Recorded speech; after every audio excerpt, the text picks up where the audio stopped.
track, in the same field, but in the minds of those bettors, its prospects improve significantly once that ticket is purchased. Although a bit puzzling at first glance, the reason for the dramatic change has to do with a common weapon of social influence. Like the other weapons of influence, this one lies deep within us, directing our actions with quiet power. It is, quite simply, our nearly obsessive desire to be consistent with what we have already done. Once we have made a choice or taken a stand, we will encounter personal and interpersonal pressures to behave consistently with that commitment. Those pressures will cause us to respond in ways that justify our earlier decision. Take the bettors in the racetrack experiment. 30 seconds before putting down their money, they had been tentative and uncertain. 30 seconds after the deed, they were significantly more optimistic and self-assured. The act of making a final decision, in this case, of buying a ticket, had been the critical factor. Once a stand had been taken, the need for consistency pressured these people to bring what they felt and believed into line with what they had already done. They simply convinced themselves that they had made the right choice and, no doubt, felt better about it all. Before we see such self-delusion as unique to racetrack habitués, we should examine the story of my neighbor Sarah and her live-in boyfriend, Tim. They met at a hospital where he worked as an X-ray technician and she as a nutritionist. They dated for a while, even after Tim lost his job, and eventually they moved in together. Things were never perfect for Sarah. She wanted Tim to marry her and to stop his heavy drinking. Tim resisted both ideas. After an especially difficult period of conflict, Sarah broke off the relationship, and Tim moved out. At the same time, an old boyfriend of Sarah's returned to town after years away and called her. They started seeing each other socially and quickly became serious enough to plan a wedding. They had gone so far as to set a date and issue invitations when Tim called. He had repented and wanted to move back in. When Sarah told him her marriage plans, he begged her to change her mind. He wanted to be together with her as before. But Sarah refused, saying she didn't want to live like that again. Tim even offered to marry her, but she still said she preferred the other boyfriend. Finally, Tim volunteered to quit drinking if she would only relent. Feeling that under those conditions Tim had the edge, Sarah decided to break her engagement, cancel the wedding, retract the invitations, and let Tim move back in with her. Within a month, Tim informed Sarah that he didn't think he needed to stop his drinking after all. A month later, he had decided that they should wait and see before getting married. 2 years have since passed. Tim and Sarah continue to live together exactly as before.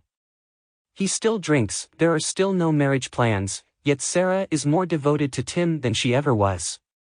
She says that being forced to choose taught her that Tim really is number one in her heart.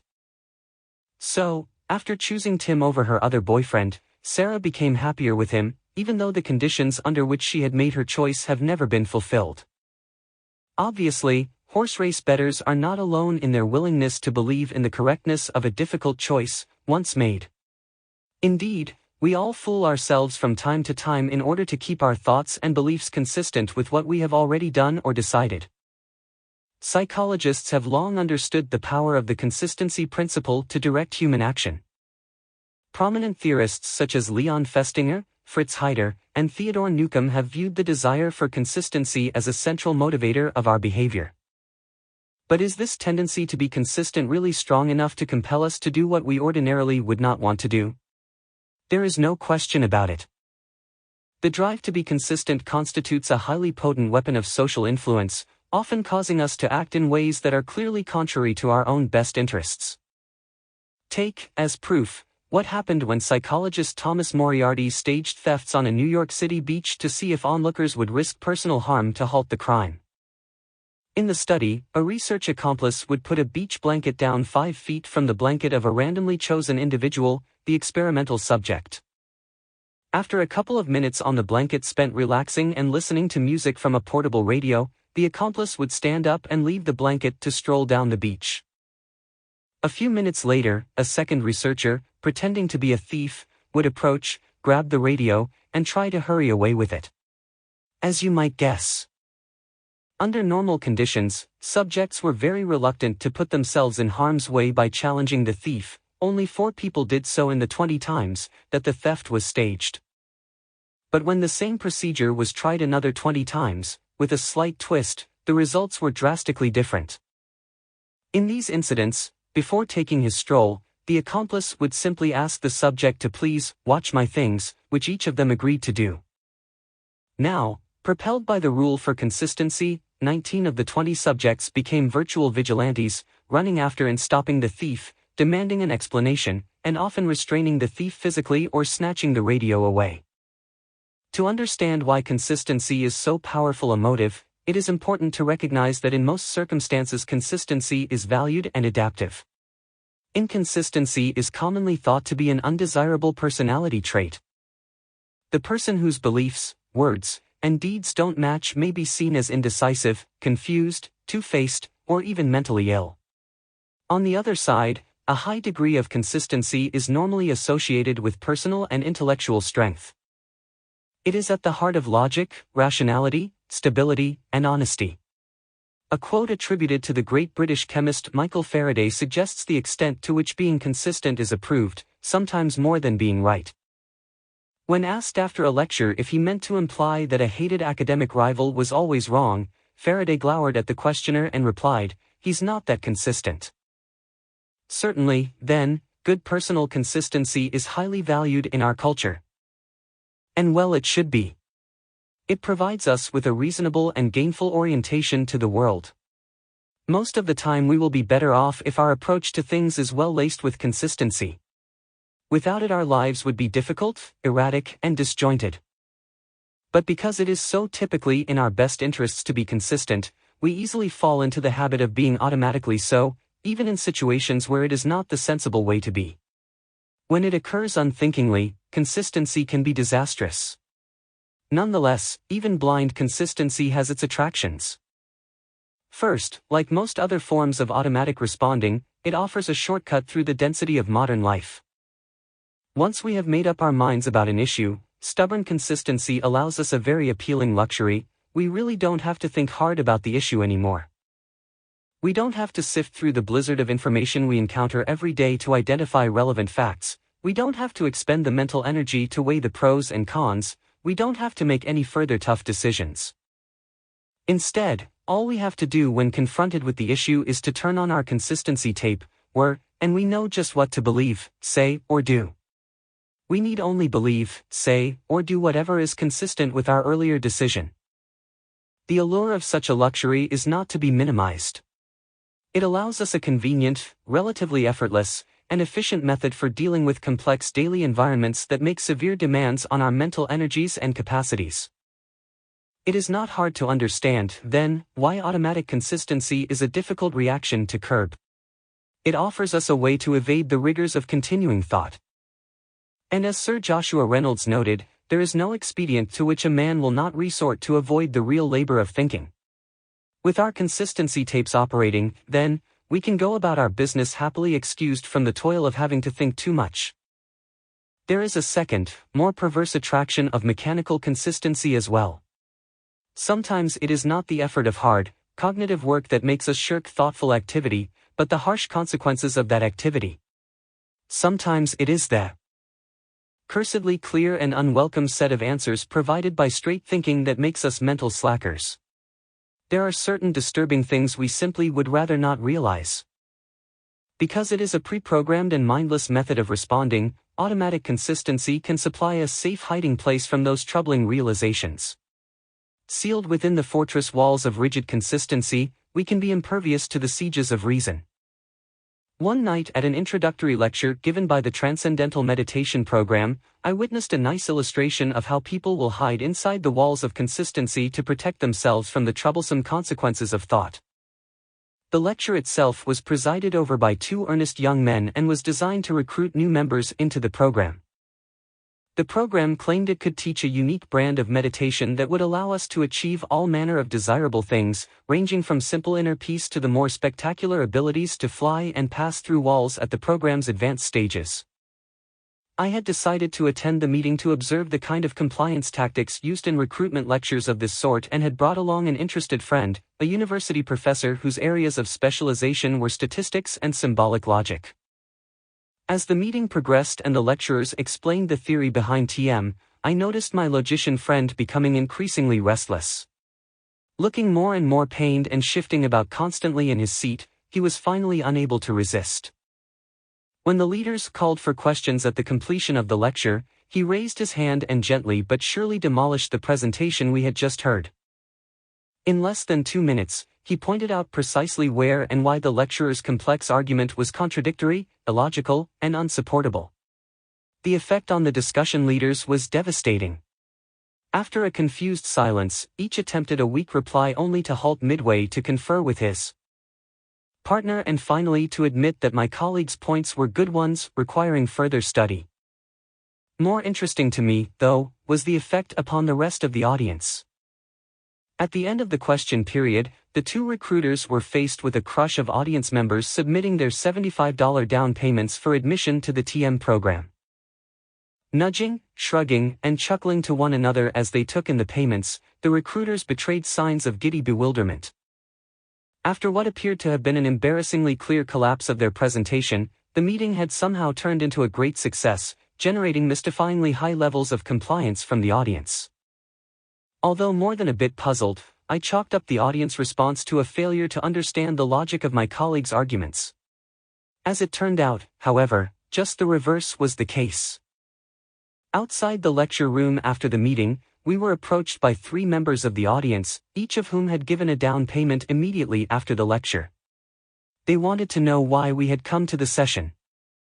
We explained, and we asked the same question of them. One was an aspiring actor who wanted desperately to succeed at his craft and had come to the meeting to learn if TM would allow him to achieve the necessary self-control to master the art. The recruiters had assured him that it would. The second described herself as a severe insomniac who had hopes that TM would provide her with a way to relax and fall asleep easily at night. The third served as unofficial spokesman. He also had a sleep-related problem. He was failing college because there didn't seem to be enough time to study. He had come to the meeting to find out if TM could help by training him to need fewer hours of sleep each night. The additional time could then be used for study. It is interesting to note that the recruiters informed him as well as the insomniac that transcendental meditation techniques could solve their respective, though opposite, problems. Still thinking that the 3 must have signed up because they hadn't understood the points made by my logician friend, I began to question them about aspects of his argument. To my surprise, I found that they had understood his comments quite well, in fact, all too well. It was precisely the cogency of his argument that drove them to sign up for the program on the spot. The spokesman put it best: "Well, I wasn't going to put down any money tonight because I'm really quite broke right now. I was going to wait until the next meeting. But when your buddies started talking, I knew I'd better give them my money now, or I'd go home and start thinking about what he said and never sign up." All at once, things began to make sense. These were people with real problems, and they were somewhat desperately searching for a way to solve those problems. They were seekers who, if our discussion leaders were to be believed, had found a potential solution in TM. Driven by their needs, they very much wanted to believe that TM was their answer. Now, in the form of my colleague, intrudes the voice of reason, showing the theory underlying their newfound solution to be unsound. Panic. Something must be done at once before logic takes its toll and leaves them without hope again. Quickly, walls against reason are needed, and it doesn't matter that the fortress to be erected is a foolish one. Quick, a hiding place from thought. Here, take this money. Phew, safe in the nick of time. No need to think about the issues any longer. The decision has been made, and from now on the consistency tape can be played whenever necessary. TM. Certainly I think it will help me, certainly I expect to continue, certainly I believe in TM. I already put my money down for it, didn't I? Ah, the comforts of mindless consistency. I'll just rest right here for a while. It's so much nicer than the worry and strain of that hard search. If, as it appears, automatic consistency functions as a shield against thought, it should not be surprising that such consistency can also be exploited by those who would prefer that we not think too much in response to their requests for our compliance. For the exploiters, whose interest will be served by an unthinking, mechanical reaction to their requests, our tendency for automatic consistency is a gold mine. So clever are they at arranging to have us play our consistency tapes when it profits them that we seldom realize we have been taken. In fine jiu-jitsu fashion, they structure their interactions with us so that our own need to be consistent will lead directly to their benefit. Certain large toy manufacturers use just such an approach to reduce a problem caused by seasonal buying patterns. Of course, the boom time for toy sales occurs before and during the Christmas holiday season. The toy companies make fat profits during this period. Their problem is that toy sales then go into a terrible slump for the next couple of months. Their customers have already spent the full amount in their toy budgets and are stiffly resistant to their children's pleas for more. Even those children whose birthdays fall soon after the holidays receive fewer toys because of the recent Christmas spree. So the toy manufacturers are faced with a dilemma: how to keep sales high during the peak season and, at the same time, retain a healthy demand for toys in the immediately following months. Their difficulty certainly doesn't lie in convincing our naturally insatiable offspring to want a continuous flow of new amusements. A series of flashy television commercials placed among the Saturday morning cartoon shows will produce the usual amounts of begging, whining, and wheedling no matter when it appears during the year. No, the problem is not in motivating kids to want more toys after Christmas. The problem is in motivating post-holiday spent-out parents to reach down for the price of yet another plaything for their already toy-glutted children.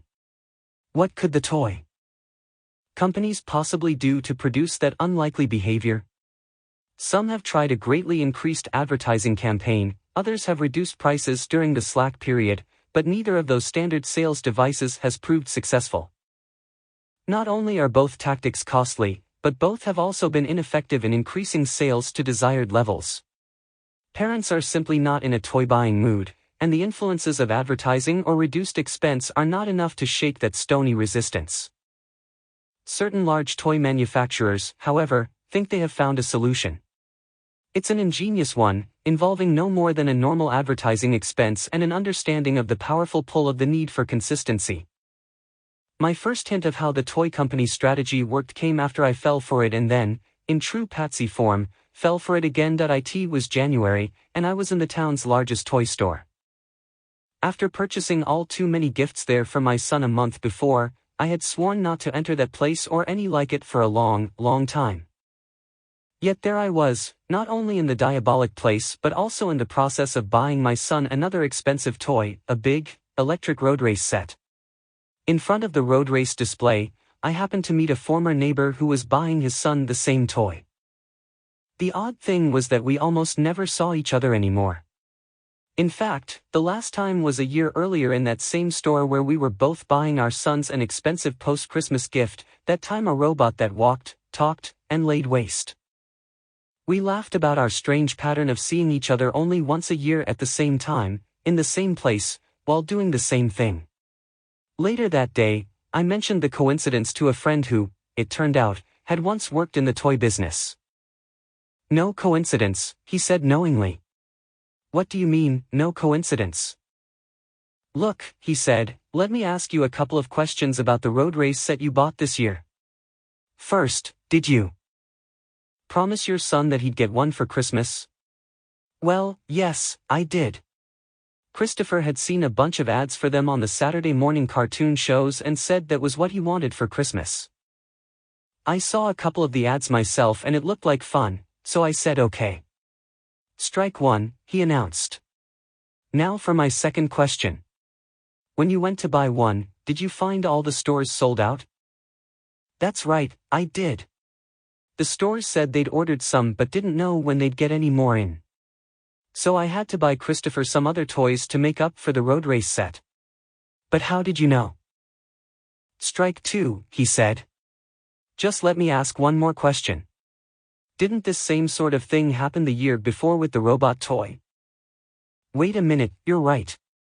That's just what happened. This is incredible. How did you know?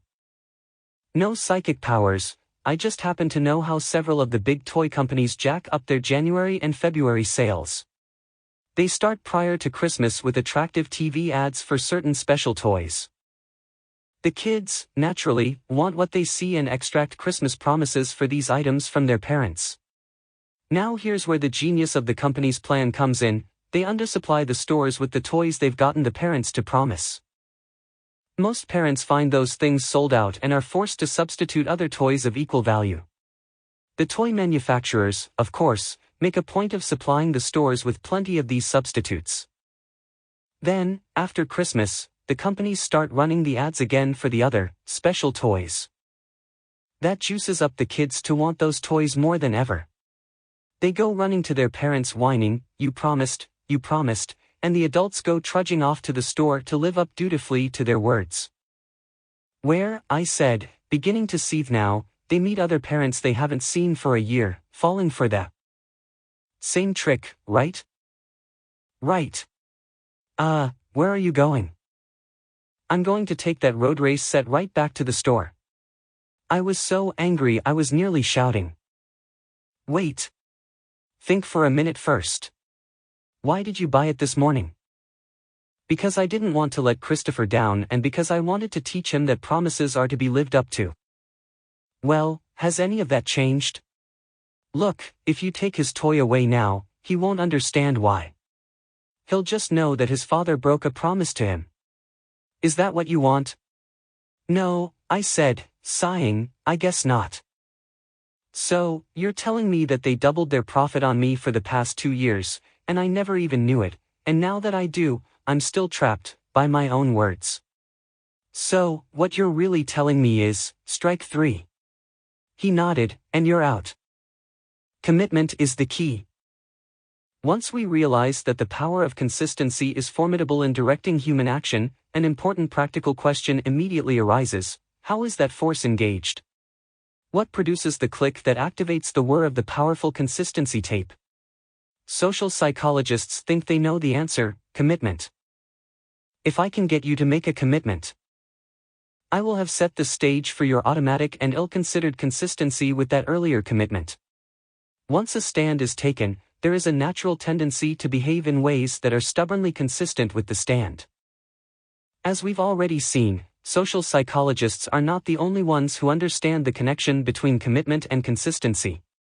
Commitment strategies are aimed at us by compliance professionals of nearly every sort. Each of the strategies is intended to get us to take some action or make some statement that will trap us into later compliance through consistency pressures. Procedures designed to create commitment take various forms. Some are fairly straightforward, others are among the most subtle compliance tactics we will encounter. For instance, suppose you wanted to increase the number of people in your area who would agree to go door-to-door collecting donations for your favorite charity. You would be wise to study the approach taken by social psychologist Stephen J. Sherman. He simply called a sample of Bloomington, Indiana, residents as part of a survey he was taking and asked them to predict what they would say if asked to spend 3 hours collecting money for the American Cancer Society. Of course, not wanting to seem uncharitable to the survey taker or to themselves, many of these people said that they would volunteer. The consequence of this sly commitment procedure was a 700% increase in volunteers when, a few days later, a representative of the American Cancer Society did call and ask for neighborhood canvassers. Using the same strategy, but this time asking Columbus, Ohio, residents to predict whether they would vote on Election Day, a team of researchers led by Anthony Greenwald were able to increase significantly the turnout in a U.S. presidential election among those called. Perhaps an even more crafty commitment technique has been developed recently by telephone solicitors for charity. Have you noticed that callers asking you to contribute to some cause or another these days seem to begin things by inquiring about your current health and well-being? Hello Mr. Ms. Target Person, they say. How are you feeling this evening? Or, how are you doing today? The caller's intent with this sort of introduction is not merely to seem friendly and caring. It is to get you to respond, as you normally do to such polite, superficial inquiries, with a polite, superficial comment of your own, just fine, or real good, or I'm doing great, thanks.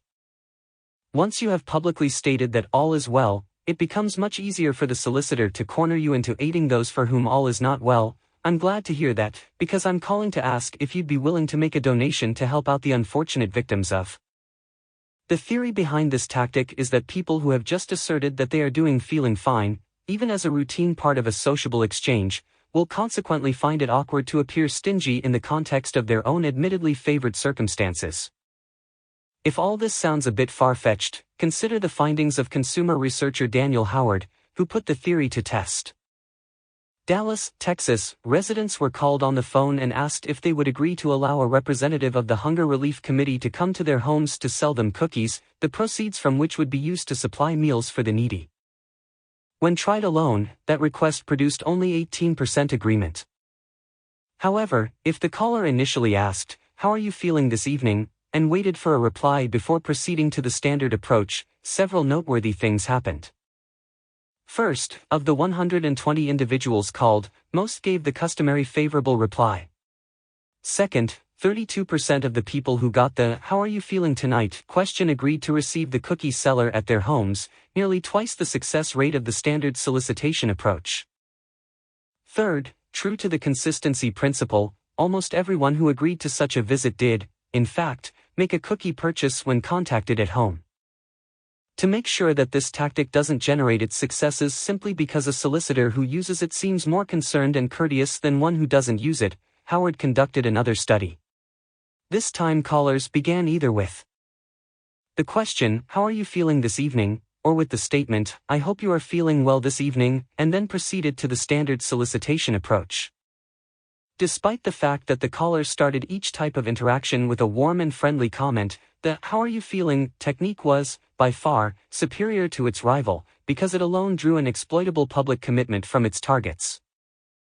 Note that the commitment was able to get twice as much compliance from those targets even though at the time it occurred it must have seemed to them an altogether inconsequential reply to an altogether superficial question, yet another fine example of social jujitsu at work. The question of what makes a commitment effective has a number of answers. A variety of factors affect the ability of a commitment to constrain our future behavior. One large-scale program designed to produce compliance illustrates nicely how several of the factors work. The remarkable thing about this program is that it was systematically employing these factors decades ago, well before scientific research had identified them. During the Korean War, many captured American soldiers found themselves in prisoner-of-war camps run by the Chinese communists. It became clear early in the conflict that the Chinese treated captives quite differently than did their allies, the North Koreans, who favored savagery and harsh punishment to gain compliance. Specifically avoiding the appearance of brutality, the Red Chinese engaged in what they termed their lenient policy, which was in reality a concerted and sophisticated psychological assault on their captives. After the war, American psychologists questioned the returning prisoners intensively to determine what had occurred. The intensive psychological investigation took place, in part, because of the unsettling success of some aspects of the Chinese program. For example, the Chinese were very effective in getting Americans to inform on one another, in striking contrast to the behavior of American POWs in World War II. For this reason, among others, escape plans were quickly uncovered and the escape attempts themselves almost always unsuccessful. When an escape did occur, wrote Dr. Edgar Schein, a principal American investigator of the Chinese indoctrination program in Korea, the Chinese usually recovered the man easily by offering a bag of rice to anyone turning him in. In fact, nearly all American prisoners in the Chinese camps are said to have collaborated with the enemy in one form or another. 26. An examination of the Chinese prison camp program shows that its personnel relied heavily on commitment and consistency pressures to gain the desired compliance from prisoners. Of course, the first problem facing the Chinese was how to get any collaboration at all from the Americans. These were men who were trained to provide nothing but name, rank, and serial number. Short of physical brutalization, how could the captors hope to get such men to give military information, turn in fellow prisoners, or publicly denounce their country? The Chinese answer was elementary: start small and build. For instance, prisoners were frequently asked to make statements so mildly anti-American or pro-communist as to seem inconsequential. But once these minor requests were complied with, the men found themselves pushed to submit to related yet more substantive requests. A man who had just agreed with his Chinese interrogator that the United States is not perfect might then be asked to indicate some of the ways in which he thought this was the case. Once he had so explained himself, he might be asked to make a list of these problems with America and to sign his name to it. Later he might be asked to read his list in a discussion group with other prisoners. After all, it's what you really believe, isn't it? Still later he might be asked to write an essay expanding on his list and discussing these problems in greater detail. The Chinese might then use his name and his essay in an anti-American radio broadcast beamed not only to the entire camp, but to other POW camps in North Korea, as well as to American forces in South Korea. Suddenly he would find himself a collaborator, having given aid to the enemy. Aware that he had written the essay without any strong threats or coercion, many times a man would change his image of himself to be consistent with the deed and with the new collaborator label, often resulting in even more extensive acts of collaboration. Thus, while only a few men were able to avoid collaboration altogether, according to Dr. Shine, the majority collaborated at one time or another by doing things which seemed to them trivial but which the Chinese were able to turn to their own advantage. This was particularly effective in eliciting confessions, self-criticism, and information during interrogation. 27 If the Chinese know about the subtle power of this approach, it should not be surprising that another group of people interested in compliance is also aware of its usefulness. Many business organizations employ it regularly. For the salesperson, the strategy is to obtain a large purchase by starting with a small one. Almost any small sale will do, because the purpose of that small transaction is not profit. It is commitment. Further purchases, even much larger ones, are expected to flow naturally from the commitment. An article in the trade magazine American Salesman put it succinctly. The general idea is to pave the way for full-line distribution by starting with a small order. Look at it this way: when a person has signed an order for your merchandise, even though the profit is so small it hardly compensates for the time and effort of making the call, he is no longer a prospect, he is a customer. Point 28. The tactic of starting with a little request in order to gain eventual compliance with related larger requests has a name: the foot-in-the-door technique. Social scientists first became aware of its effectiveness in the mid-1960s when psychologists Jonathan Friedman and Scott Fraser published an astonishing set of data. Point 29. They reported the results of an experiment in which a researcher, posing as a volunteer worker, had gone door to door in a residential California neighborhood making a preposterous request of homeowners. The homeowners were asked to allow a public service billboard to be installed on their front lawns. To get an idea of just how this sign would look, they were shown a photograph depicting an attractive house, the view of which was almost completely obscured by a very large, poorly lettered sign reading "Drive carefully." Although the request was normally and understandably refused by the great majority of the other residents in the area, this particular group of people reacted quite favorably. A full 76% of them offered the use of their front yards. The prime reason for their startling compliance has to do with something that had happened to them about 2 weeks earlier. They had made a small commitment to driver safety. A different volunteer worker had come to their doors and asked them to accept and display a little 3-inch square sign that read "Be a safe driver." It was such a trifling request that nearly all of them had agreed to it. But the effects of that request were enormous. Because they had innocently complied with a trivial safe driving request a couple of weeks before, these homeowners became remarkably willing to comply with another such request that was massive in size. Friedman and Fraser didn't stop there. They tried a slightly different procedure on another sample of homeowners. These people first received a request to sign a petition that favored keeping California beautiful. Of course, nearly everyone signed, since state beauty, like efficiency in government or sound prenatal care, is one of those issues almost no one is against. After waiting about 2 weeks, Friedman and Fraser sent a new volunteer worker to these same homes to ask the residents to allow the big "Drive carefully" sign to be erected on their lawns. In some ways, their response was the most astounding of any of the homeowners in the study. Approximately half of these people consented to the installation of the "Drive carefully" billboard, even though the small commitment they had made weeks earlier was not to driver safety but to an entirely different public service topic: state beautification. At first, even Friedman and Fraser were bewildered by their findings. Why should the little act of signing a petition supporting state beautification cause people to be so willing to perform a different and much larger favor? After considering and discarding other explanations, Friedman and Fraser came upon one that offered a solution to the puzzle. Signing the beautification petition changed the view these people had of themselves. They saw themselves as public-spirited citizens who acted on their civic principles. When, 2 weeks later, they were asked to perform another public service by displaying the "Drive Carefully" sign, they complied in order to be consistent with their newly formed self-images. According to Friedman and Fraser, what may occur is a change in the person's feelings about getting involved or taking action. Once he has agreed to a request, his attitude may change. He may become, in his own eyes, the kind of person who does this sort of thing, who agrees to requests made by strangers, who takes action on things he believes in, who cooperates with good causes. Point 30.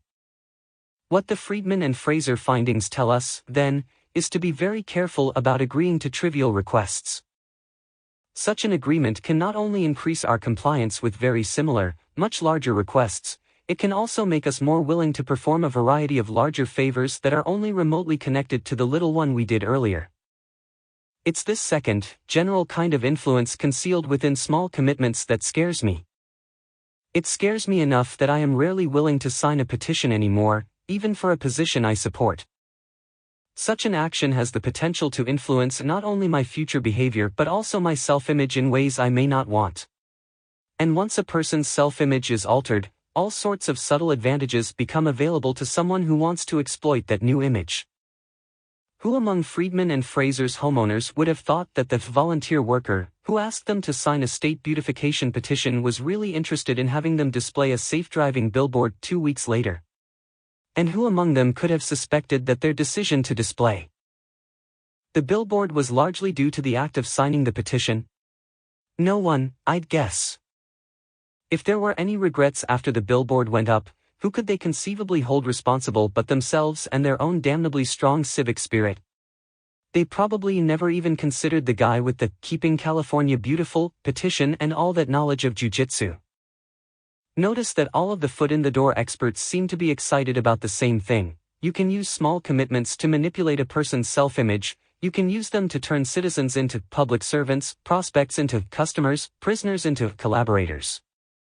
And once you've got a man's self-image where you want it, he should comply naturally with a whole range of your requests that are consistent with this view of himself.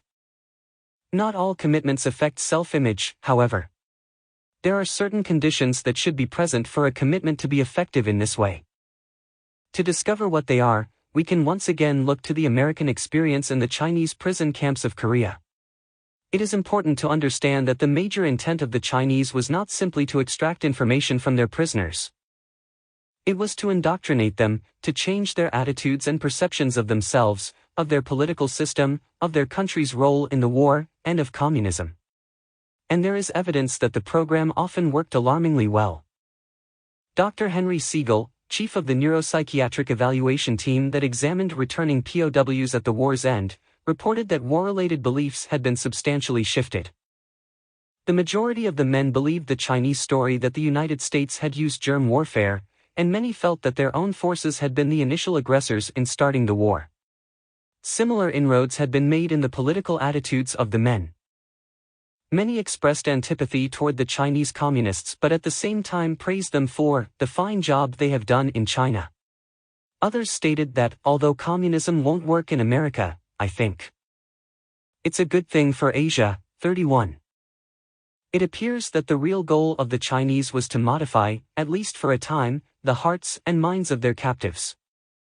If we measure their achievement in terms of defection, disloyalty, changed attitudes and beliefs, poor discipline, poor morale, poor esprit, and doubts as to America's role, Dr. Siegel concluded that their efforts were highly successful.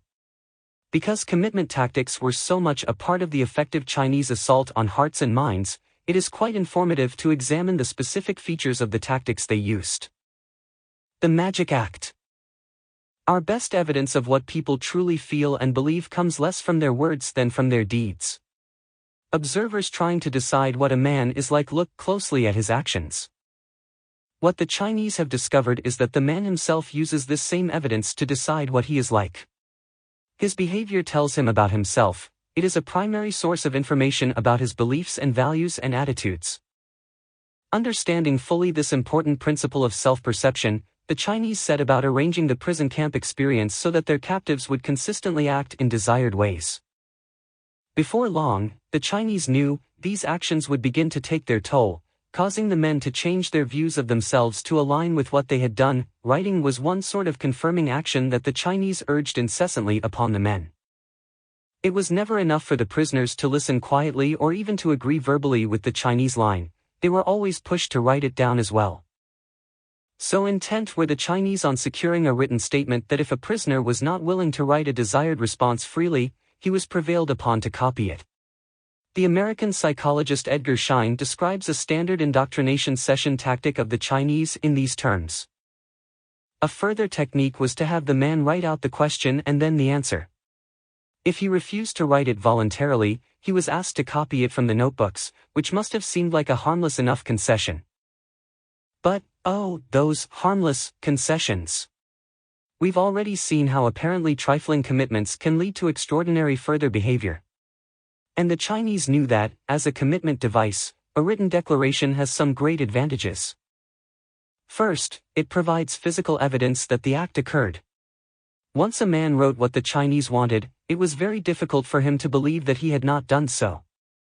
The opportunities to forget or to deny to himself what he had done were not available, as they are for purely verbal statements. No, there it was in his own handwriting, an irrevocably documented act driving him to make his beliefs and his self-image consistent with what he had undeniably done. A second advantage of a written testament is that it can be shown to other people. Of course, that means it can be used to persuade those people. It can persuade them to change their own attitudes in the direction of the statement. But more important for the purpose of commitment, it can persuade them that the author genuinely believes what was written. People have a natural tendency to think that a statement reflects the true attitude of the person who made it. What is surprising is that they continue to think so even when they know that the person did not freely choose to make the statement. Some scientific evidence that this is the case comes from a study by psychologists Edward Jones and James Harris, who showed people an essay that was favorable to Fidel Castro and asked them to guess the true feelings of its author. 32 Jones and Harris told some of these people that the author had chosen to write a pro-Castro essay, and they told the other people that the author had been required to write in favor of Castro. The strange thing was that even those people who knew that the author had been assigned to do a pro-Castro essay guessed that he liked Castro. It seems that a statement of belief produces a click, or response in those who view it. Unless there is strong evidence to the contrary, observers automatically assume that someone who makes such a statement means it. Think of the double-barreled effects on the self-image of a prisoner who wrote a pro-Chinese or anti-American statement. Not only was it a lasting personal reminder of his action, it was also likely to persuade those around him that the statement reflected his actual beliefs. And, as we will see in Chapter 4, what those around us think is true of us is enormously important in determining what we ourselves think is true. For example, one study found that after hearing that they were considered charitable people, New Haven, Connecticut, housewives gave much more money to a canvasser. From the Multiple Sclerosis Association. 33 Apparently the mere knowledge that someone viewed them as charitable caused these women to make their actions consistent with another's perception of them. Once an active commitment is made, then, self-image is squeezed from both sides by consistency pressures. From the inside, there is a pressure to bring self-image into line with action. From the outside, there is a sneakier pressure, a tendency to adjust this image according to the way others perceive us.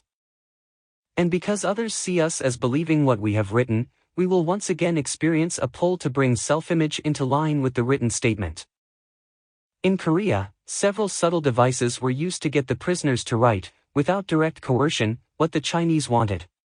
For example, the Chinese knew that many prisoners were eager to let their families know that they were alive. At the same time, the men knew that their captors were censoring the mails and that only some letters were being allowed out of camp.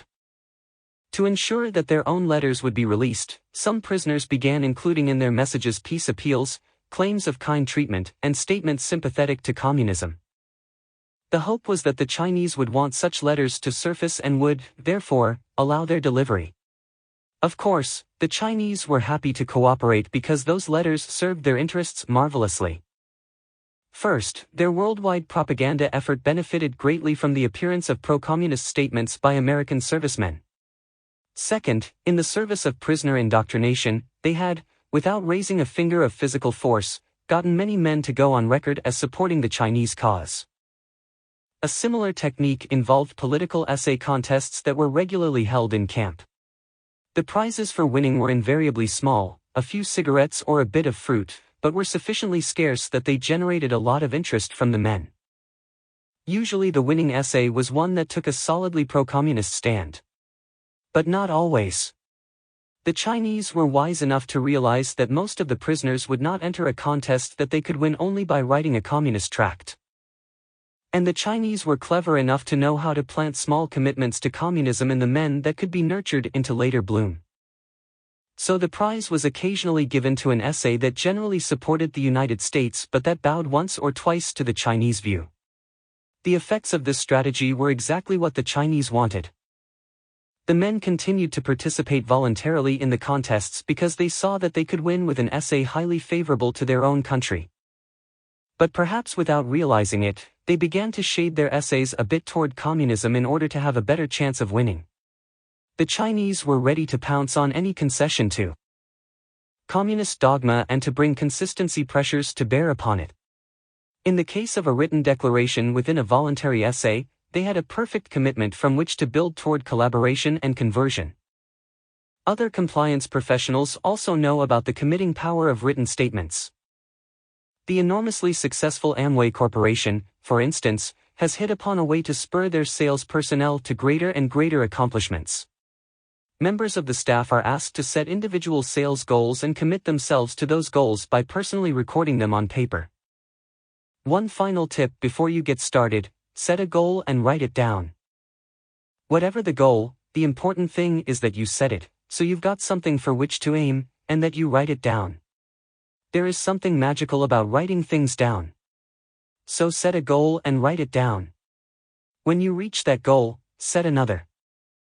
And write that down. You'll be off and running. 34 If the Amway people have found something magical about writing things down, so have other business organizations.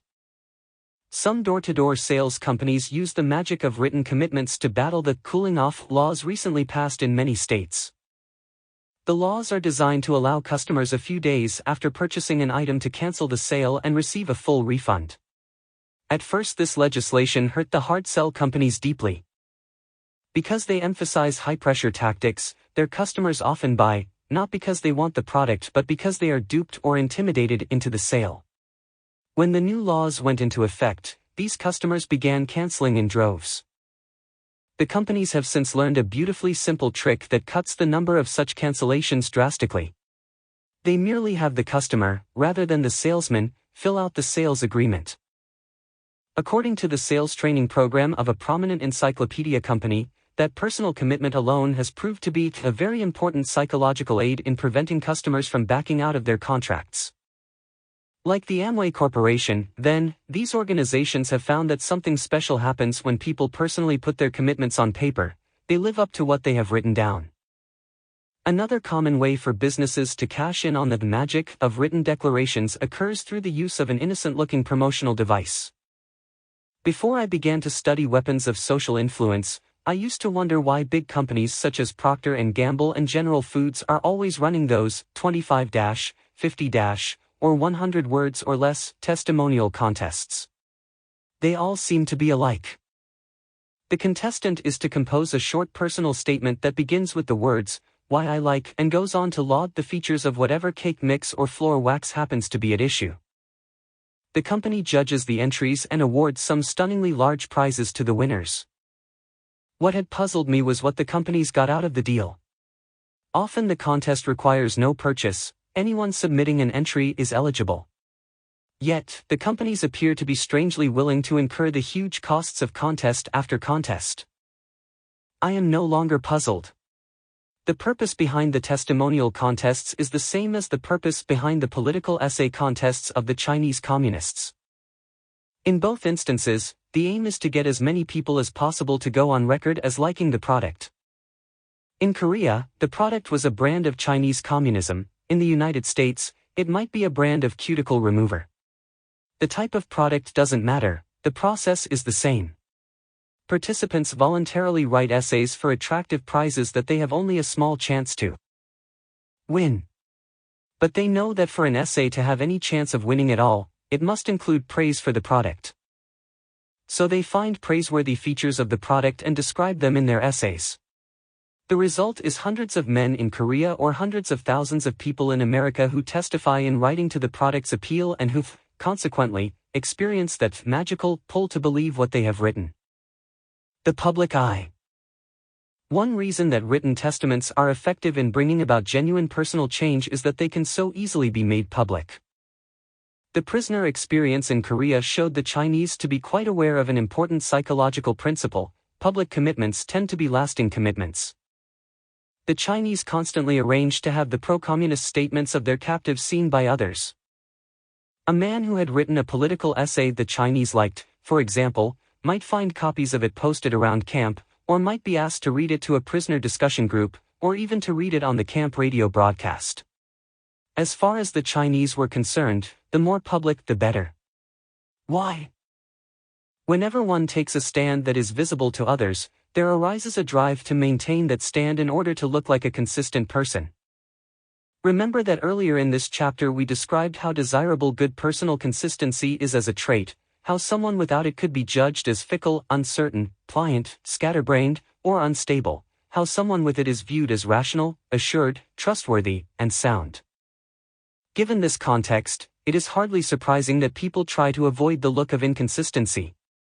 For appearance's sake, then, the more public a stand, the more reluctant we will be to change it. An illustration of how public commitments can lead to doggedly consistent further action is provided in a famous experiment performed by a pair of prominent social psychologists, Morton Deutsch and Harold Gerard. The basic procedure was to have college students first estimate in their own minds the length of lines they were shown. At this point, one sample of the students had to commit themselves publicly to their initial judgments by writing them down, signing their names to them, and turning them in to the experimenter. A second sample of students also committed themselves to their first estimates, but they did so privately by putting them on a magic writing pad and then erasing them by lifting the magic pad's plastic cover before anyone could see what they had written. A third set of students did not commit themselves to their initial estimates at all, they just kept the estimates in mind privately. In these ways, Deutsch and Gerard had cleverly arranged for some students to commit themselves publicly, some privately, and some not at all to their initial decisions. What Deutsch and Gerard wanted to find out was which of the three types of students would be most inclined to stick with their first judgments after receiving information that those judgments were incorrect.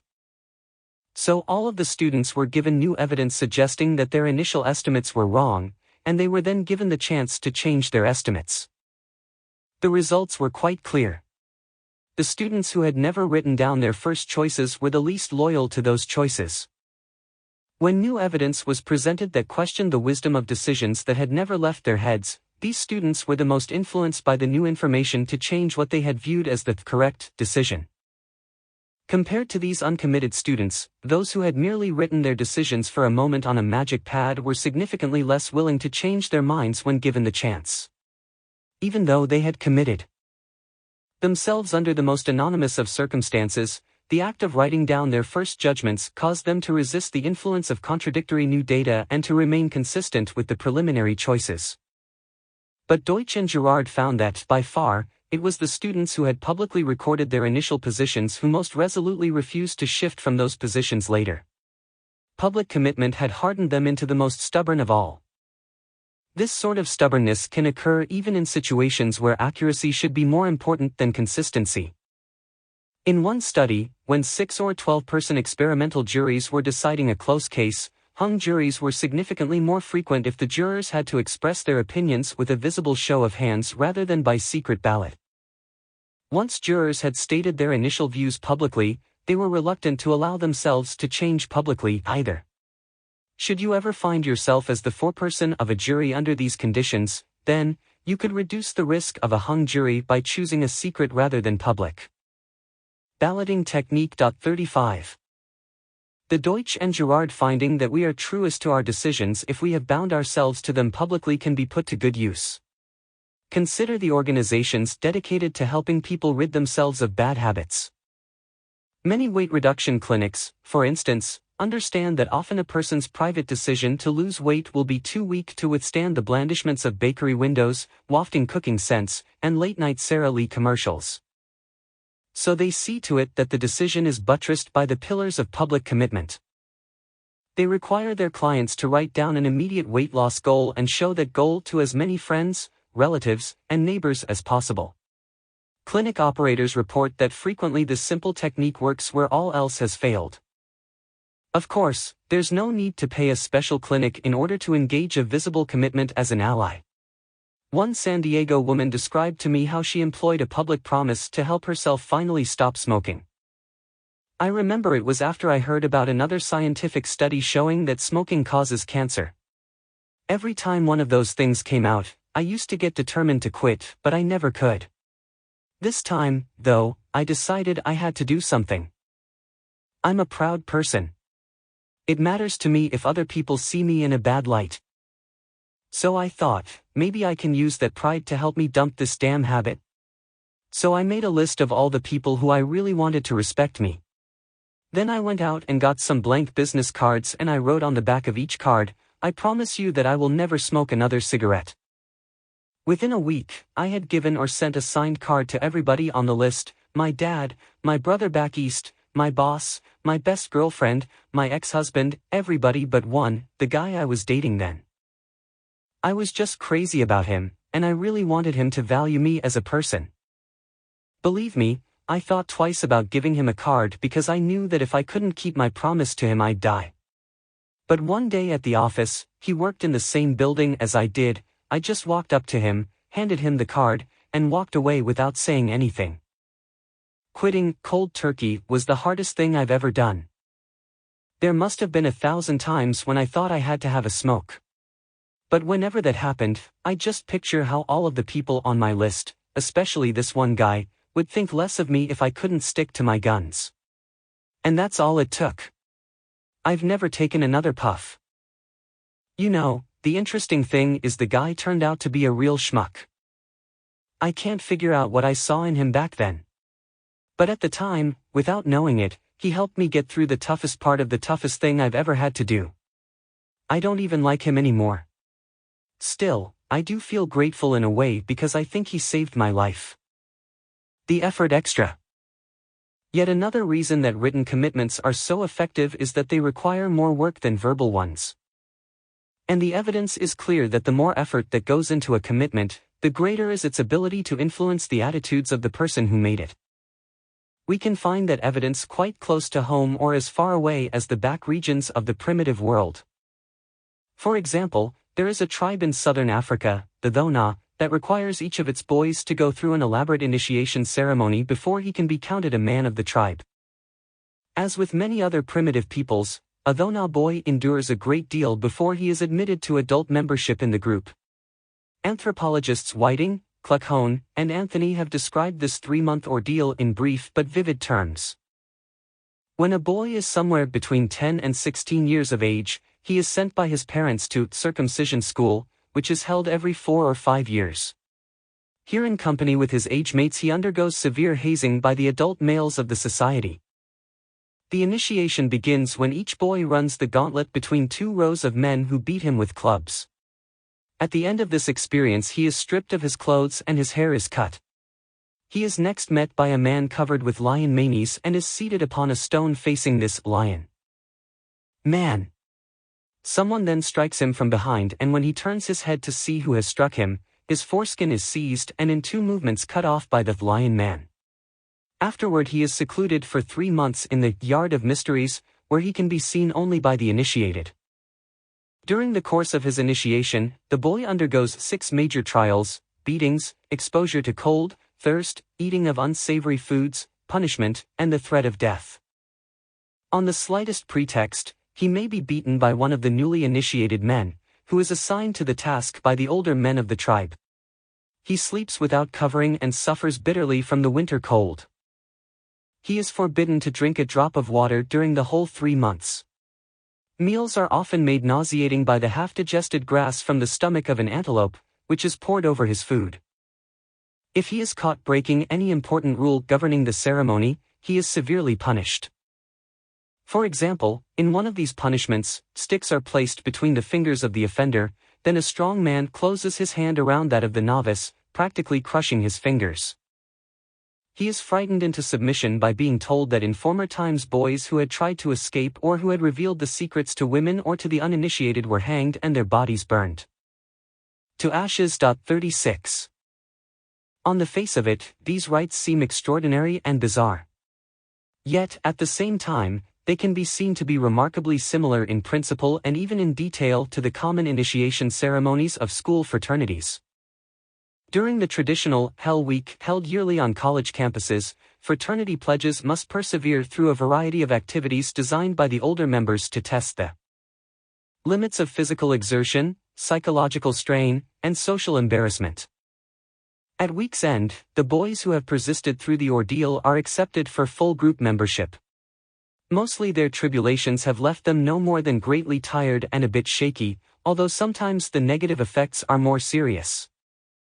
What is interesting is how closely the particular features of Hell Week tasks match those of the tribal initiation rites. Recall that anthropologists identified 6 major trials to be endured by a Dhona initiate during his stay in the Yard of Mysteries. A scan of newspaper reports shows that each trial also has its place in the hazing rituals of Greek letter societies. Beatings. 14-year-old Michael Kalogris spent 3 weeks in a Long Island hospital recovering from internal injuries suffered during a Hell Night initiation ceremony of his high school fraternity, Omega Gamma Delta.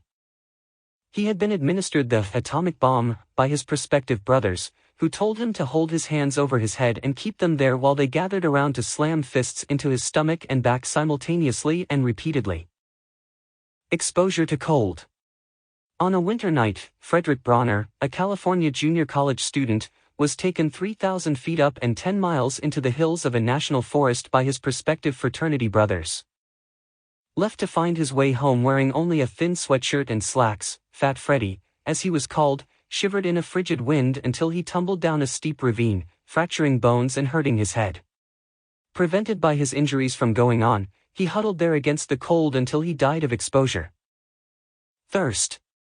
2 Ohio State University freshmen found themselves in the dungeon of their prospective fraternity house after breaking the rule requiring all pledges to crawl into the dining area prior to Hell Week meals. Once locked in the house storage closet, they were given only salty foods to eat for nearly 2 days. Nothing was provided for drinking purposes except a pair of plastic cups in which they could catch their own urine. Eating of unsavory foods. At Kappa Sigma House on the campus of the University of Southern California, the eyes of 11 pledges bulged when they saw the sickening task before them. 11 quarter-pound slabs of raw liver lay on a tray. Cut thick and soaked in oil, each was to be swallowed whole, one to a boy. Gagging and choking repeatedly, young Richard Swanson failed 3 times to down his piece. Determined to succeed, he finally got the oil-soaked meat into his throat where it lodged and, despite all efforts to remove it, killed him. Punishment. In Wisconsin, a pledge who forgot one section of a ritual incantation to be memorized by all initiates was punished for his error. He was required to keep his feet under the rear legs of a folding chair while the heaviest of his fraternity brothers sat down and drank a beer. Although the pledge did not cry out during the punishment, a bone in each of his feet was broken. Threats of death. A pledge of Zeta Beta Tau fraternity was taken to a beach area of New Jersey and told to dig his own grave.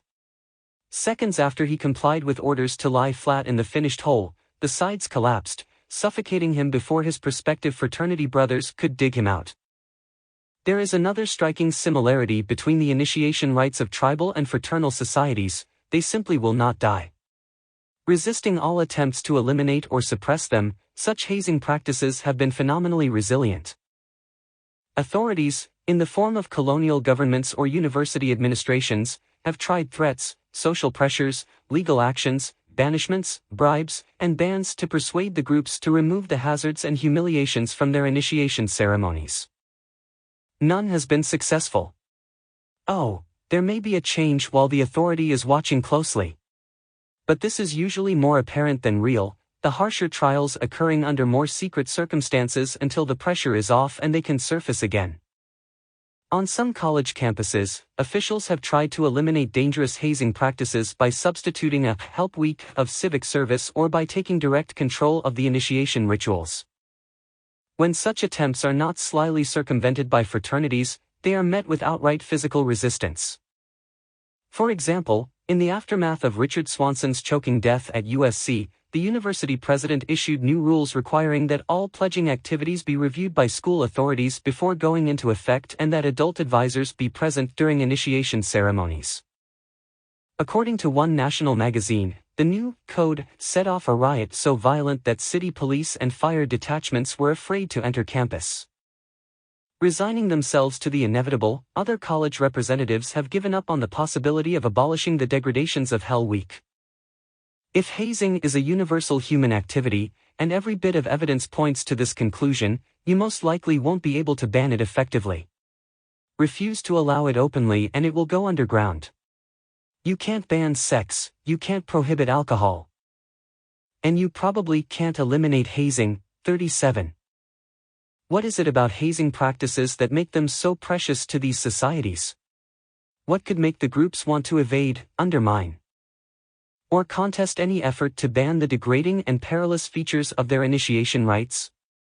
Some have argued that the groups themselves are composed of psychological or social miscreants whose twisted needs demand that others be harmed and humiliated.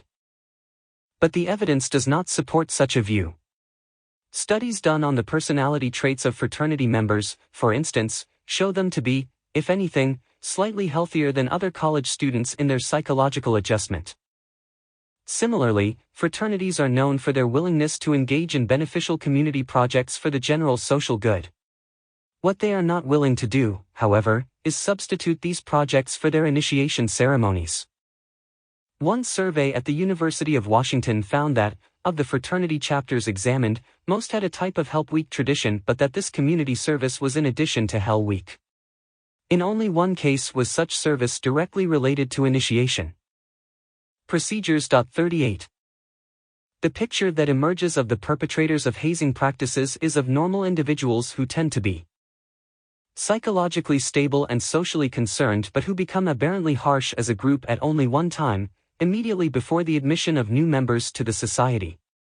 The evidence, then, points to the ceremony as the culprit. There must be something about its rigors that is vital to the group. There must be some function to its harshness that the group will fight relentlessly to maintain. What?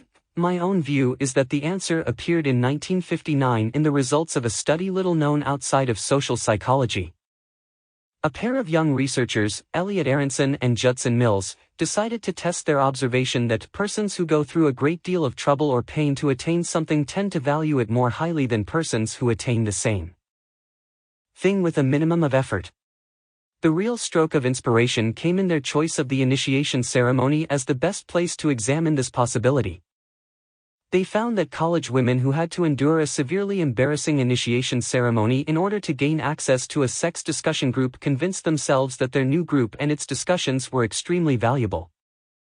Even though Aronson and Mills had previously rehearsed the other group members to be as worthless and uninteresting as possible.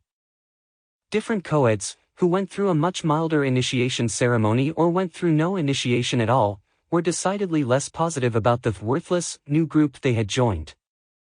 Additional research showed the same results when co-eds were required to endure pain rather than embarrassment to get into a group. The more electric shock a woman received as part of the initiation ceremony, the more she later persuaded herself that her new group and its activities were interesting, intelligent, and desirable. 39. Now the harassments, the exertions, even the beatings of initiation rituals begin to make sense. The Dhona tribesman watching, with tears in his eyes, his 10-year-old son tremble through a night on the cold ground of the Yard of Mysteries, the college sophomore punctuating his hell night paddling of his fraternity little brother with bursts of nervous laughter, these are not acts of sadism. They are acts of group survival. They function, oddly enough, to spur future society members to find the group more attractive and worthwhile. As long as it is the case that people like and believe in what they have struggled to get, these groups will continue to arrange effortful and troublesome initiation rites. The loyalty and dedication of those who emerge will increase to a great degree the chances of group cohesiveness and survival. Indeed, one study of 54 tribal cultures found that those with the most dramatic and stringent initiation ceremonies were those with the greatest group solidarity. 40 Given Aronson and Mills's demonstration that the severity of an initiation ceremony significantly heightens the newcomer's commitment to the group, it is hardly surprising that groups will oppose all attempts to eliminate this crucial link to their future strength. Military groups and organizations are by no means exempt from these same processes. The agonies of boot camp initiations to the armed services are legendary.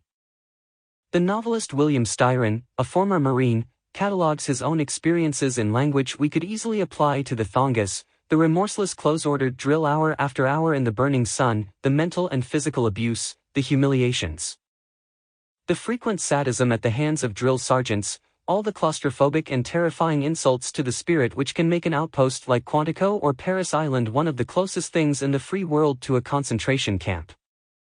But, in his commentary, Styron does more than recount the misery of this training nightmare. He recognizes its intended outcome: there is no ex-Marine of my acquaintance, regardless of what direction he may have taken spiritually or politically after those callow gung-ho days, who does not view the training as a crucible out of which he emerged in some way more resilient, simply braver and better for the wear. But why should we believe William Styron, the writer, in such matters? After all, for professional storytellers, the line between truth and fiction is often blurred. Indeed, why should we believe him when he alleges that the infernal character of his military training was not only successful, it was specifically intended to create desired levels of pride and camaraderie among those who endured and survived it?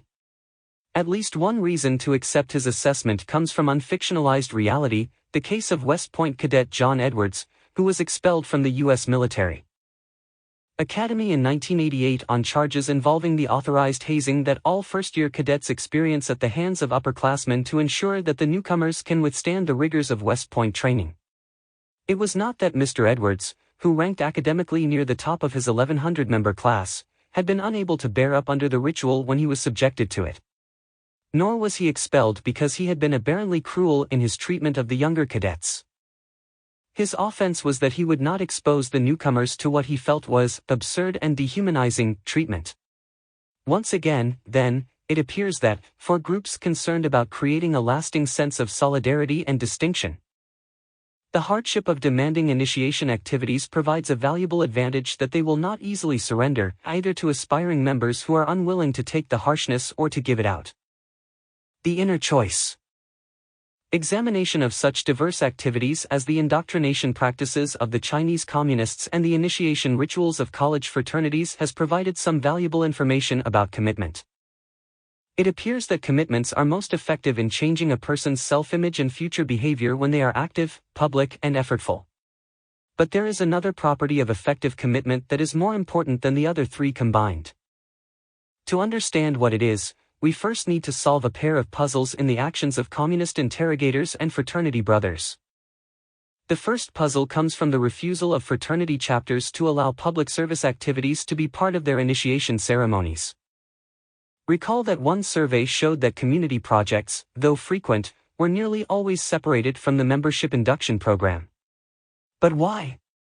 If an effortful commitment is what fraternities are after in their initiation rites, surely they could structure enough distasteful and strenuous civic activities for their pledges.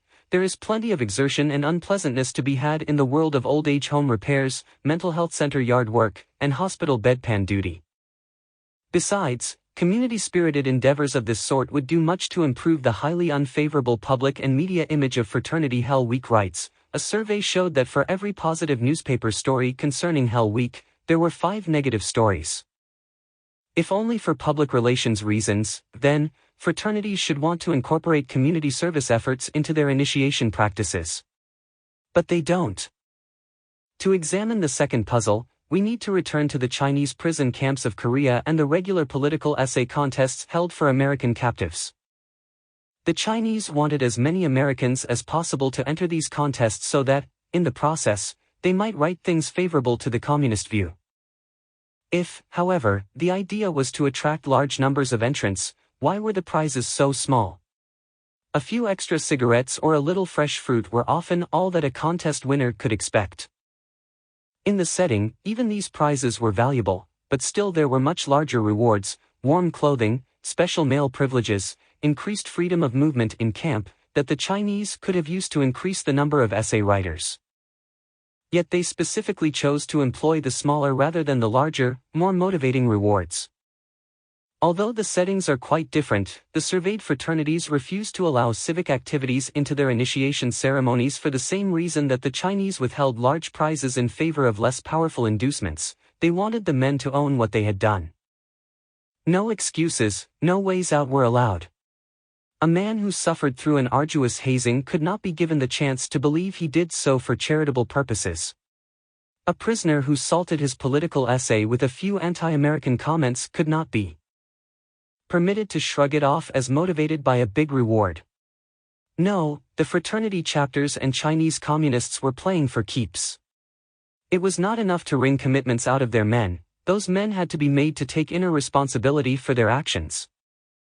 Given the Chinese Communist government's affinity for the political essay contest as a commitment device, it should come as no surprise that a wave of such contests appeared in the aftermath of the 1989 massacre in Tiananmen Square, where pro-democracy protesters were gunned down by government soldiers. In Beijing alone, 9 state-run newspapers and television stations sponsored essay competitions on the quelling of the counter-revolutionary rebellion. Still acting in accord with its long-standing and insightful de-emphasis of rewards for public commitments, the Beijing government left the contest prizes unspecified. Social scientists have determined that we accept inner responsibility for a behavior when we think we have chosen to perform it in the absence of strong outside pressures. A large reward is one such external pressure. It may get us to perform a certain action, but it won't get us to accept inner responsibility for the act. Consequently, we won't feel committed to it. The same is true of a strong threat. It may motivate immediate compliance, but it is unlikely to produce long-term commitment. All this has important implications for rearing children. It suggests that we should never heavily bribe or threaten our children to do the things we want them truly to believe in. Such pressures will probably produce temporary compliance with our wishes. However, if we want more than just that, if we want the children to believe in the correctness of what they have done, if we want them to continue to perform the desired behavior when we are not present to apply those outside pressures, then we must somehow arrange for them to accept inner responsibility for the actions we want them to take. An experiment by Jonathan Friedman gives us some hints about what to do and what not to do in this regard. Friedman wanted to see if he could prevent 2nd to 4th grade boys from playing with a fascinating toy, just because he had said that it was wrong to do so some 6 weeks earlier. Anyone familiar with 7 to 9-year-old boys must realize the enormity of the task. But Friedman had a plan. If he could first get the boys to convince themselves that it was wrong to play with the forbidden toy, perhaps that belief would keep them from playing with it thereafter. The difficult thing was making the boys believe that it was wrong to amuse themselves with the toy, an extremely expensive, battery-controlled robot. Friedman knew it would be easy enough to have a boy obey temporarily. All he had to do was threaten the boy with severe consequences should he be caught playing with the toy. As long as he was nearby to deal out stiff punishment, Friedman figured that few boys would risk operating the robot. He was right. After showing a boy an array of 5 toys and warning him, "It is wrong to play with the robot. If you play with the robot, I'll be very angry and will have to do something about it," Friedman left the room for a few minutes. During that time, the boy was observed secretly through a one-way mirror. Friedman tried this threat procedure on 22 different boys, and 21 of them never touched the robot while he was gone. So a strong threat was successful while the boys thought they might be caught and punished. But Friedman had already guessed that. He was really interested in the effectiveness of the threat in guiding the boys' behavior later on, when he was no longer around. To find out what would happen then, he sent a young woman back to the boys' school about 6 weeks after he had been there. She took the boys out of the class one at a time to participate in an experiment. Without ever mentioning any connection with Friedman, she escorted each boy back to the room with the 5 toys and gave him a Drawing test. While she was scoring the test, she told the boy that he was free to play with any toy in the room. Of course, almost all the boys played with a toy. The interesting result was that, of the boys playing with a toy, 77% chose to play with the robot that had been forbidden to them earlier. Friedman's severe threat, which had been so successful 6 weeks before, was almost totally unsuccessful when he was no longer able to back it up with punishment. But Friedman wasn't finished yet. He changed his procedure slightly with a second sample of boys. These boys, too, were initially shown the array of 5 toys by Friedman and warned not to play with the robot while he was briefly out of the room because it is wrong to play with the robot. But this time, Friedman provided no strong threat to frighten a boy into obedience. He simply left the room and observed through the one-way mirror to see if his instruction against playing with the forbidden toy was enough. It was. Just as with the other sample, only one of the 22 boys touched the robot during the short time Friedman was gone. The real difference between the 2 samples of boys came 6 weeks later, when they had a chance to play with the toys while Friedman was no longer around. An astonishing thing happened with the boys who had earlier been given no strong threat against playing with the robot. When given the freedom to play with any toy they wished, most avoided the robot. Even though it was by far the most attractive of the 5 toys available. When these boys played with one of the 5 toys, only 33% chose the robot. Something dramatic had happened to both groups of boys. For the first group, it was the severe threat they heard from Friedman to back up his statement that playing with the robot was wrong. It had been quite effective at first when Friedman could catch them should they violate his rule. Later, though, when he was no longer present to observe the boys' behavior, his threat was impotent and his rule was, consequently, ignored. It seems clear that the threat had not taught the boys that operating the robot was wrong, only that it was unwise to do so when the possibility of punishment existed. For the other boys, the dramatic event had come from the inside, not the outside. Friedman had instructed them, too, that playing with the robot was wrong, but he had added no threat of punishment should they disobey him. There were 2 important results. First, Friedman's instruction alone was enough to prevent the boys from operating the robot while he was briefly out of the room. Second, the boys took personal responsibility for their choice to stay away from the robot during that time. They decided that they hadn't played with it because they didn't want to. After all, there were no strong punishments associated with the toy to explain their behavior otherwise. Thus, weeks later, when Friedman was nowhere around, they still ignored the robot because they had been changed inside to believe that they did not want to play with it. Point 41. Adults facing the child-rearing experience can take a cue from the Friedman study. Suppose a couple wants to impress upon their daughter that lying is wrong. A strong, clear threat might well be effective when the parents are present or when the girl thinks she can be discovered. But it will not achieve the larger goal of convincing her that she does not want to lie because she thinks it's wrong. To do that, a much subtler approach is required. A reason must be given that is just strong enough to get her to be truthful most of the time but is not so strong that she sees it as the obvious reason for her truthfulness. It's a tricky business, because exactly what? This barely sufficient reason will be changes from child to child. For one little girl, a simple appeal may be enough. For another child, it may be necessary to add a somewhat stronger reason. For a third child, a mild form of warning may be required as well. Wise parents will know which kind of reason will work on their own children. The important thing is to use a reason that will initially produce the desired behavior and will, at the same time, allow a child to take personal responsibility for that behavior. Thus, the less detectable outside pressure such a reason contains, the better. Selecting just the right reason is not an easy task for parents. But the effort should pay off. It is likely to mean the difference between short-lived compliance and long-term commitment. For a pair of reasons we have already talked about, compliance professionals love commitments that produce inner change.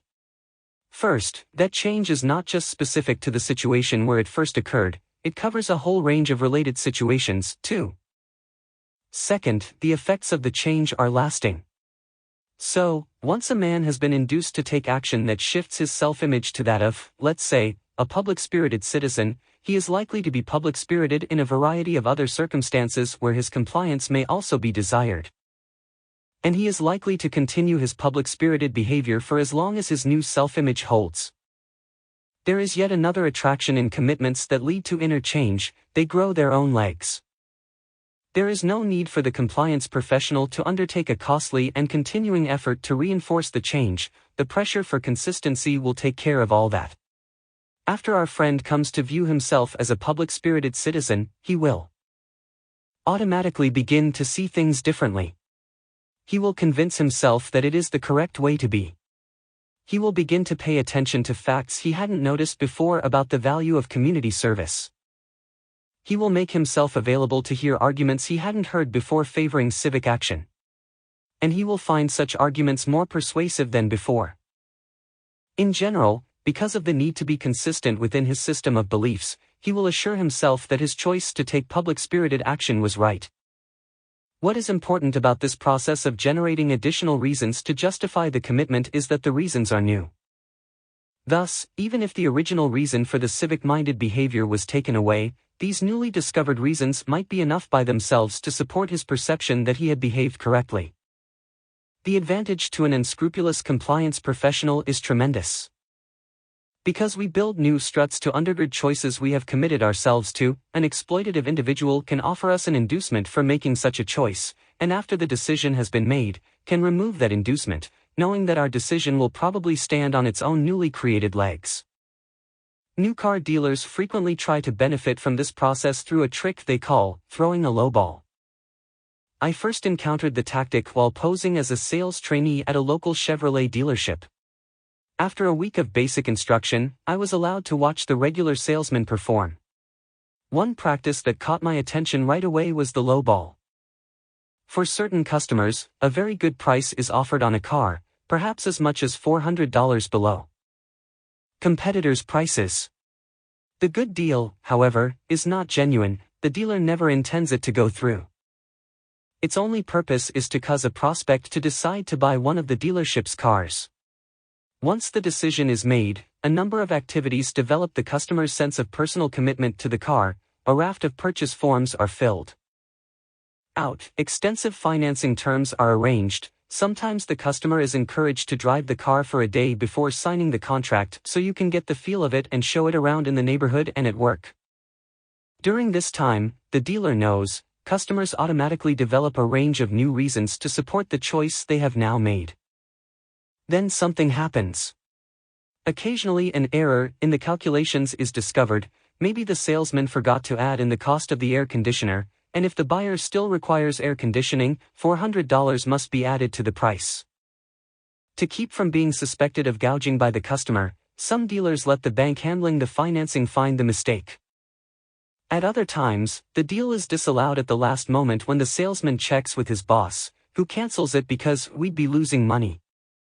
For only another $400 the car can be had, which, in the context of a multi-thousand-dollar deal, doesn't seem too steep since, as the salesman emphasizes, the cost is equal to competitors and this is the car you chose, right?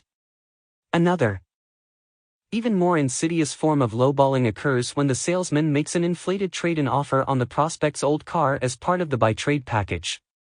The customer recognizes the offer as overly generous and jumps at the deal. Later, before the contract is signed, the used car manager says that the salesman's estimate was $400 too high and reduces the trade-in allowance to its actual, blue book level. The customer, realizing that the reduced offer is the fair one, accepts it as appropriate and sometimes feels guilty about trying to take advantage of the salesman's high estimate. I once witnessed a woman provide an embarrassed apology to a salesman who had used the last version of lowballing on her, this while she was signing a new car contract giving him a huge commission.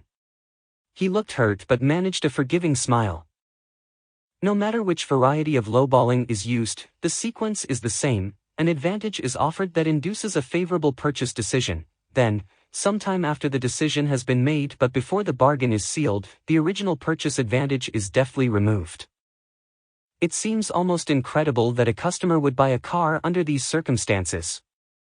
Yet it works, not on everybody, of course. but it is effective enough to be a staple compliance procedure in many car showrooms.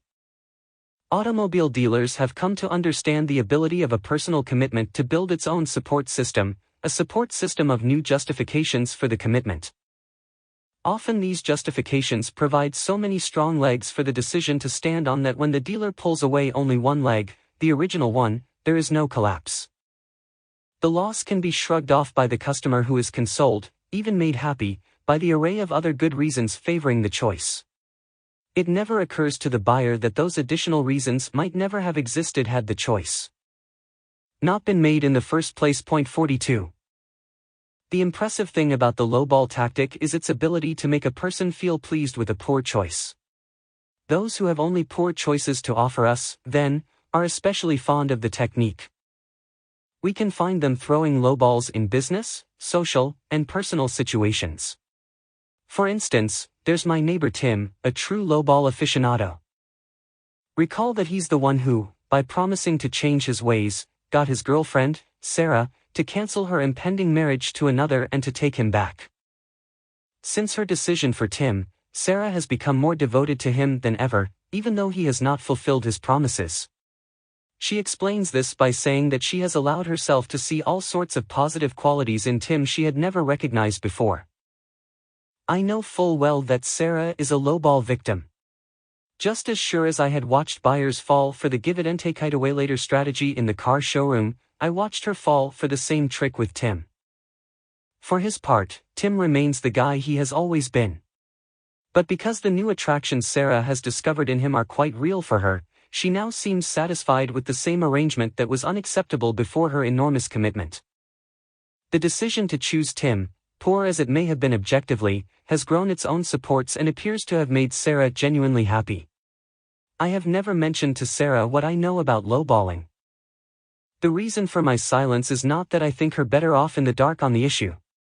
As a general guiding principle, more information is always better than less information.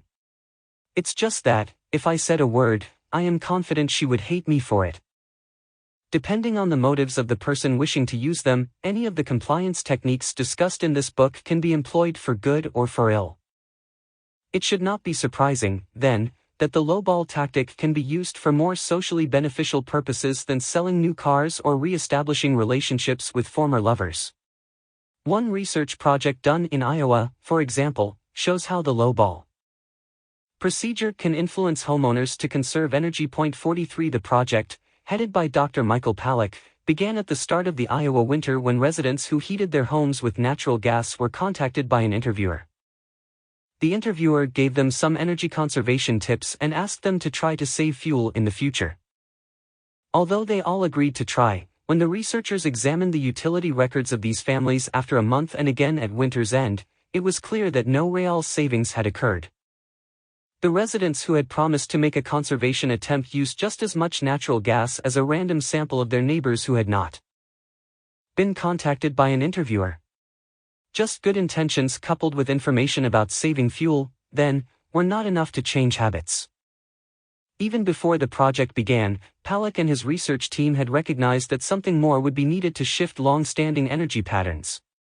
So they tried a slightly different procedure on a comparable sample of Iowa natural gas users. These people, too, were contacted by an interviewer, who provided energy-saving hints and asked them to conserve.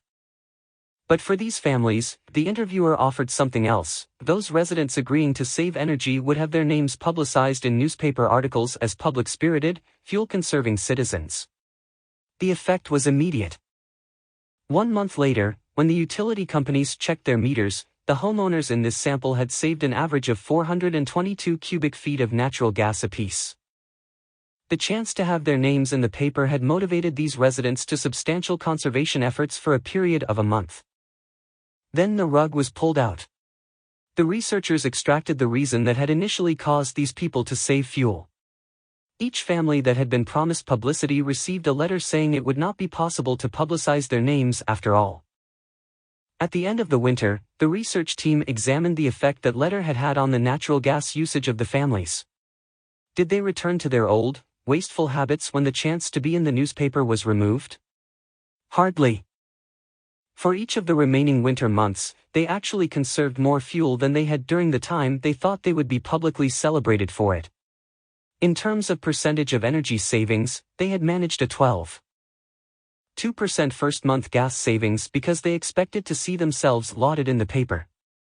But after the letter arrived informing them to the contrary, they did not return to their previous energy use levels. Instead, they increased their savings to a 15.5% level for the rest of the winter.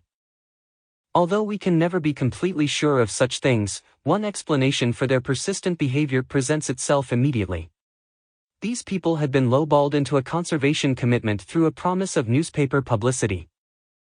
Once made, that commitment started generating its own support. The homeowners began acquiring new energy habits, began feeling good about their public-spirited efforts, began convincing themselves of the vital need to reduce American dependence on foreign fuel, began appreciating the monetary savings in their utility bills, began feeling proud of their capacity for self-denial, and, most important, began viewing themselves as conservation-minded.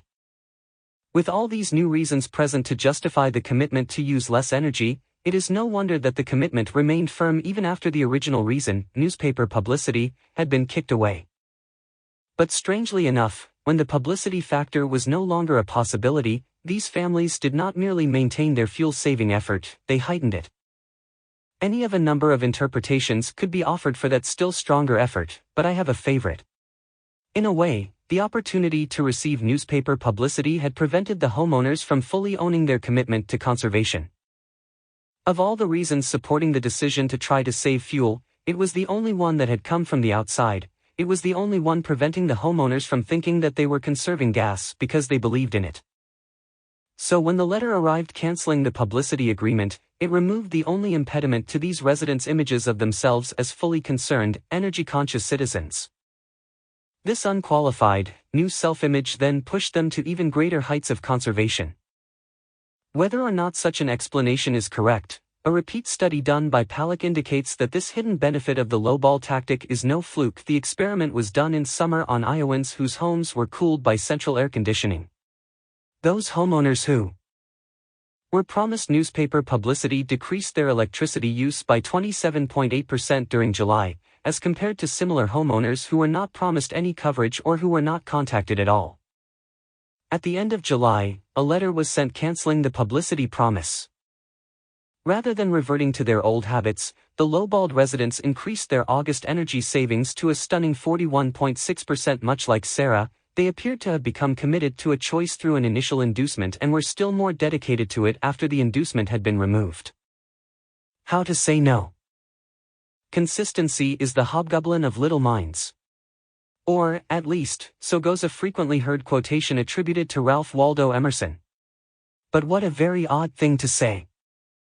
Looking around, it is obvious that, quite contrary to what Emerson seems to have suggested, internal consistency is a hallmark of logic and intellectual strength, while its lack characterizes the intellectually scattered and limited among us. What, then, could a thinker of Emerson's caliber have meant when he assigned the trait of consistency to the small-minded? I was sufficiently intrigued to go back to the original source of his statement, the essay, Self-Reliance, where it was clear that the problem lay not in Emerson, but in the popular version of what he had said.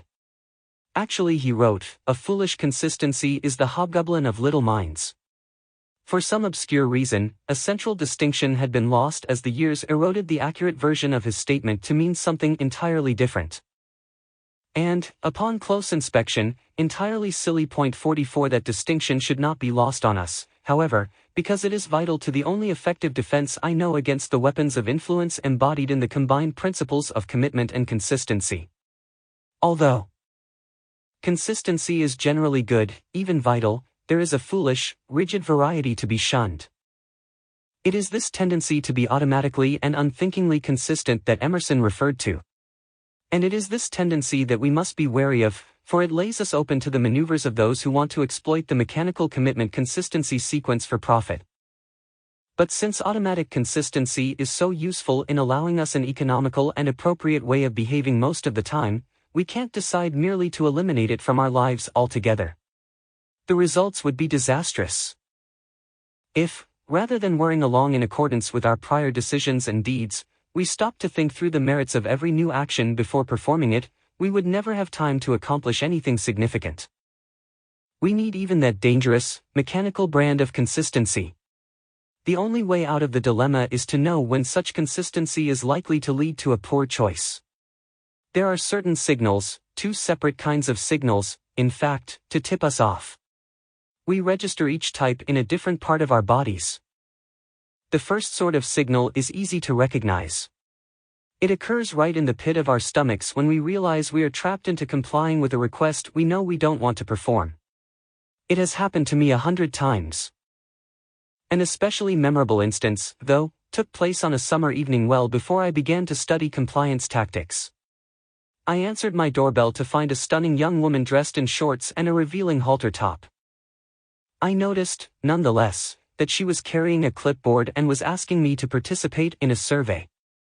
Wanting to make a favorable impression, I agreed and, I do admit, stretched the truth in my interview answers so as to present myself in the most positive light. Our conversation went as follows. Stunning young woman, hello, I'm doing a survey on the entertainment habits of city residents, and I wonder if you could answer a few questions for me. Cialdini, do come in. SYW, thank you. I'll just sit right here and begin. How many times per week would you say that you go out to dinner? Oh, probably 3, maybe 4 times a week. Whenever I can, really, I love fine restaurants. SYW, how nice. And do you usually order wine with your dinner? Only if it's imported. SYW, I see. What about movies? Do you go to the movies much? The cinema. I can't get enough of good films. I especially like the sophisticated kind with the words on the bottom of the screen. How about you? Do you like to see films? SYW, yes, I do. But let's get back to the interview. Do you go to many concerts? Definitely. The symphonic stuff mostly, of course, but I do enjoy a quality pop group as well. SYW, great. Just one more question. What about touring performances by theatrical or ballet companies? Do you see them when they're in town? The ballet, the movement, the grace, the form, I love it. Mark me down as loving the ballet. See it every chance I get. SYW, fine. Just let me recheck my figures here for a moment, Mr. Cialdini. Actually, it's Dr. Cialdini. But that sounds so formal, why don't you call me Bob? SYW, alright, Bob.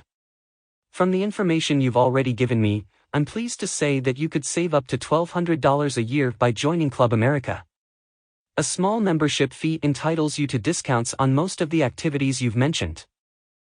Surely someone as socially vigorous as yourself would want to take advantage of the tremendous savings our company can offer on all the things you've already told me you do.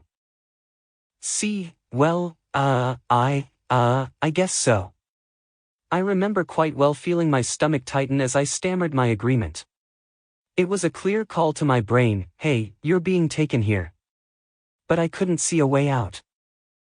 I had been cornered by my own words. To decline her offer at that point would have meant facing a pair of distasteful alternatives, if I tried to back out by protesting that I was not actually the man about town I had claimed to be during the interview. I would come off a liar, but trying to refuse without that protest would make me come off a fool for not wanting to save $1,200. So I bought the entertainment package, even though I knew I had been set up so that the need to be consistent with what I had already said would snare me. No more, though. I listen to my stomach these days. And I have discovered a way to handle people who try to use the consistency principle on me. I just tell them exactly what they are doing. It works beautifully. Most of the time, they don't understand me, they just become sufficiently confused to want to leave me alone. I think they suspect lunacy in anyone who responds to their requests by explaining what Ralph Waldo Emerson meant in distinguishing between consistency and foolish consistency. Usually they have already begun edging away by the time I have mentioned hobgoblins of the mind, and are gone long before I have described the clique, or character of commitment and consistency. Occasionally, though, they realize that I am on to their game. I always know when that happens, it's as clear as the egg on their faces. They invariably become flustered, bumble through a hasty exit line, and go for the door. This tactic has become the perfect counterattack for me. Whenever my stomach tells me I would be a sucker to comply with a request merely because doing so would be consistent with some prior commitment I was tricked into, I relay that message to the requester. I don't try to deny the importance of consistency, I just point out the absurdity of foolish consistency. Whether, in response, the requester shrinks away guiltily or retreats in bewilderment, I am content. I have won, an exploiter has lost. I sometimes think about how it would be if that stunning young woman of years ago were to try to sell me an entertainment club membership now. I have it all worked out. The entire interaction would be the same, except for the end. SYW, surely someone as socially vigorous as yourself would want to take advantage of the tremendous savings our company can offer on all the things you've already told me you do. See, quite wrong. You see, I recognize what has gone on here. I know that your story about doing a survey was just a pretext for getting people to tell you how often they go out and that, under those circumstances, there is a natural tendency to exaggerate. I also realize that your bosses selected you for this job because of your physical attractiveness and told you to wear clothes showing a lot of your resilient body tissue because a pretty, scantily clad woman is likely to get men to brag about what swingers they are in order to impress her.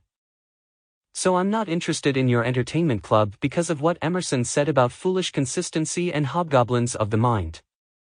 SYW, ha. See, look. What I told you during your fake survey doesn't matter. I refuse to allow myself to be locked into a mechanical sequence of commitment and consistency when I know it's wrong-headed. No click, were for me. SYW, ha. See, okay, let me put it this way, it would be stupid of me to spend money on something I don't want. I have it on excellent authority, direct from my stomach, that I don't want your entertainment plan. Therefore, if you still believe that I will buy it, you probably also still believe in the Tooth Fairy. Surely, someone as intelligent as yourself would be able to understand that. SYW, well, I guess so. Stomachs are not especially perceptive or subtle organs. Only when it is obvious that we are about to be conned are they likely to register and transmit that message. At other times, when it is not clear that we are being taken, our stomachs may never catch on. Under those circumstances we have to look elsewhere for a clue. The situation of my neighbor Sarah provides a good illustration. She made an important commitment to Tim by canceling her prior marriage plans. That commitment has grown its own supports, so that even though the original reasons for the commitment are gone, she remains in harmony with it. She has convinced herself with newly formed reasons that she did the right thing, so she stays with Tim. It is not difficult to see why there would be no tightening in Sarah's stomach as a result. Stomachs tell us when we are doing something we think is wrong for us. Sarah thinks no such thing. To her mind, she has chosen correctly and is behaving consistently with that choice. Yet, unless I badly miss my guess, there is a part of Sarah that recognizes her choice as a mistake, and her current living arrangement is a brand of foolish consistency. Where, exactly, that part of Sarah is located we can't be sure. But our language does give it a name, heart of hearts. It is, by definition, the one place where we cannot fool ourselves. It is the place where none of our justifications, none of our rationalizations penetrate. Sarah has the truth there, although, right now, she can't hear its signal clearly. Through the noise and static of the new support apparatus she has erected. If Sarah has erred in her choice of Tim, how long could she go without clearly? If Sarah has erred in If Sarah has erred in her choice of Tim,